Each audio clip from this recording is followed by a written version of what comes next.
Thank you, Alicia. Speaking about this family, it's amazing the lengths that some women will go to get their children to pay attention to them.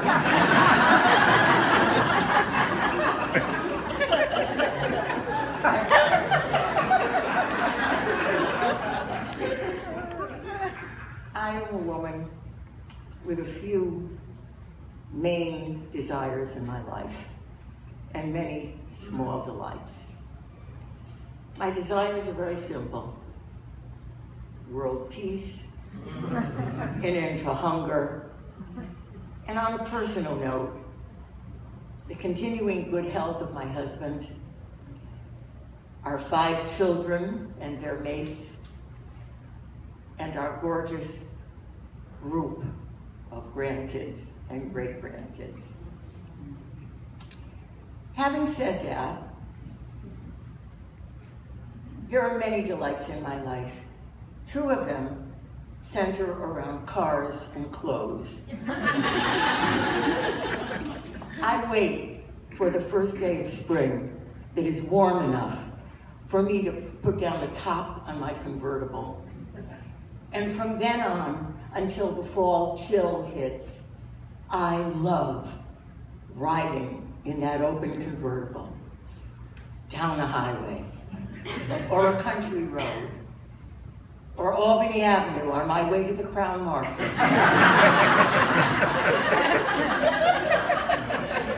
The sun warm on my face, my car radio playing something classical, Vivaldi's 4 Seasons, and the wind ruffling through my long blonde tresses. Hey, it's my story.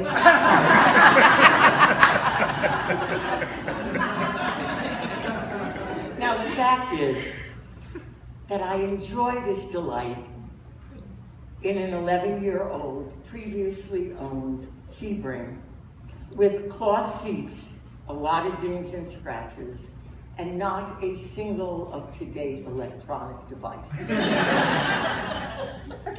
That doesn't matter. When I am riding in that open car, I feel exhilarated. I feel thin. I feel at peace, at one with the universe.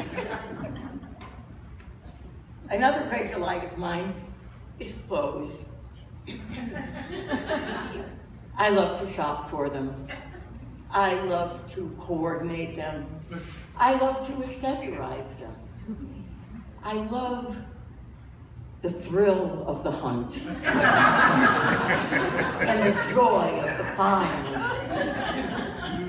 Now, as a matter of fact, many of my clothes have been previously owned because the hunt often takes me to thrift shops, consignment stores, and yes, even rummage sales. Case in point.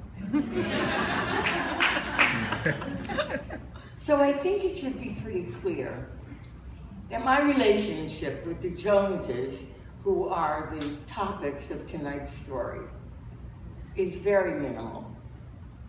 I know them. I like them. They're good people.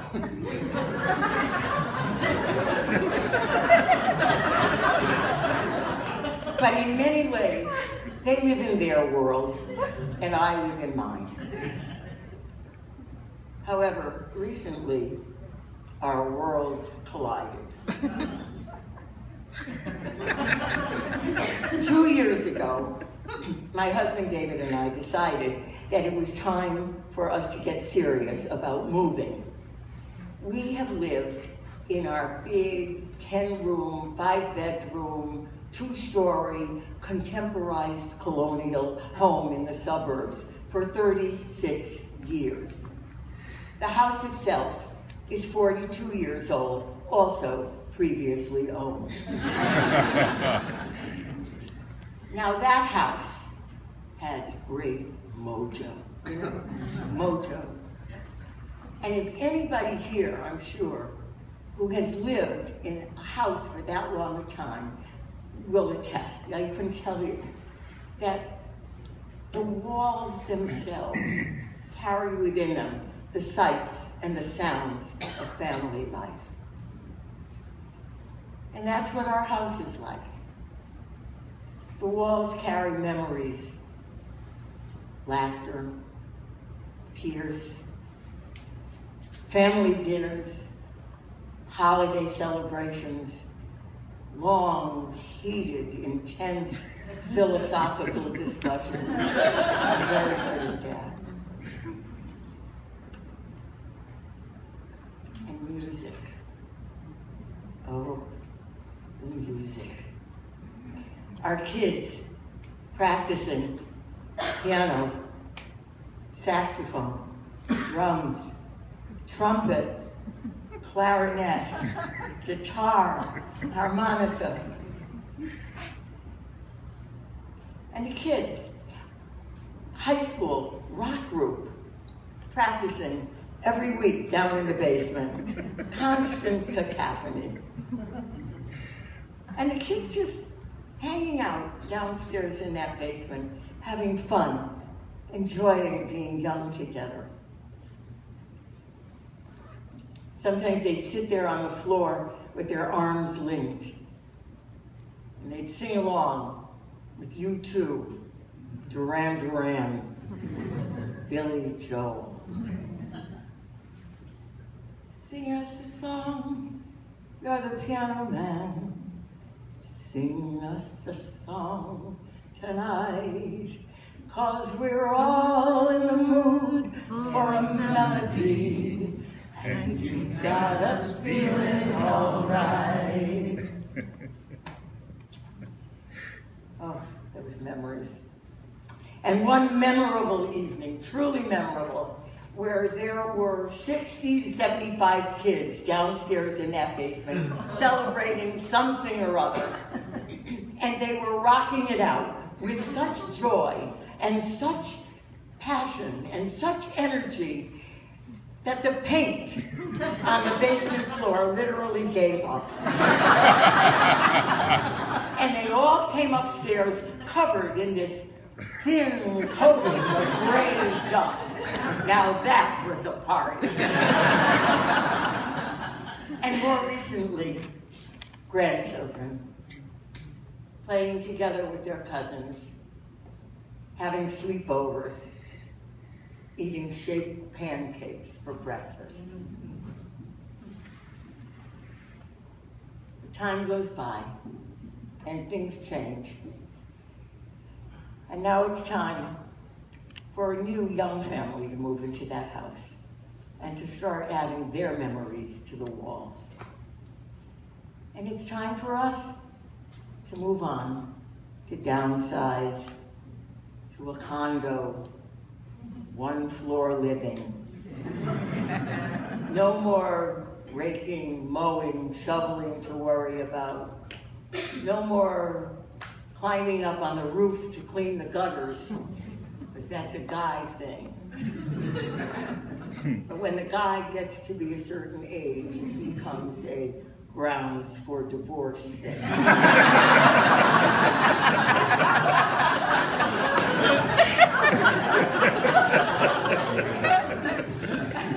So David and I sat down together and we put together a budget. Forget about it. And we made a list of all the things that we needed to do to get ready to put the house on the market. And we did them. New roof, check. New driveway, check. New air conditioner, check. Hot water heater, check. We had already done the kitchen over, but it was time to replace some of the appliances. So, new cooktop, check. New double ovens, it looked beautiful. We did the archaeological dig required to clean out the basement. And we repainted the infamous basement floor. We took down the wallpaper. And we replaced everything. We painted everything, the lovely neutral colors of today's palette. And we took up the carpeting. Some of it was shag. So that we could show off the beautiful hardwood floors throughout the house. And finally, we staged the house the way they say to do it in the magazines. And the photographer who came in to take pictures for the website looked around and he said, "Wow, this is beautiful." And we felt good. So we listed the house and we sat back and waited. And then the Joneses began to arrive. And they walked through the house and they said, big rooms, lots of closet space. Really, that's lovely. Great depth, backyard, neighborhood. But it's old, 42 years. And it's dated. It doesn't have granite counters.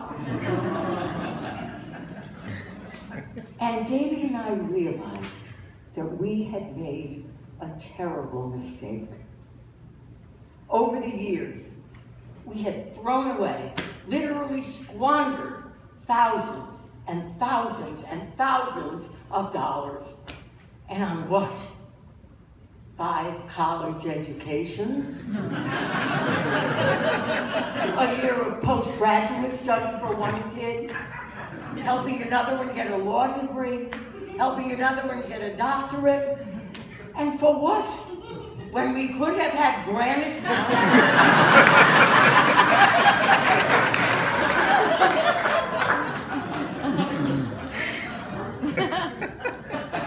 It boggles the mind. It boggles the mind. So here's where we stand right now. We have already moved into our new, although previously owned, where we are already making wonderful memories. We have rented our house to a nice young couple with kids and a dog. Next December, their lease will expire. Shortly after that, we will put the house up on the market again. And it is my sincere hope and prayer that some family named Smith, or O'Reilly, or Capobianco, or Feldman, or Goldstein, or whatever, you get it, that they will walk through that house and that they will feel the mojo, and that they will understand that it takes a lot more and actually a lot less than granite counters to make a home.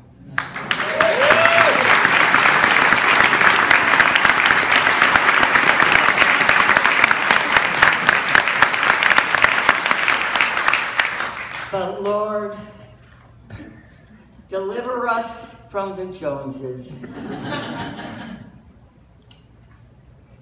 For they are society's new counterculture. And they take nothing for granted.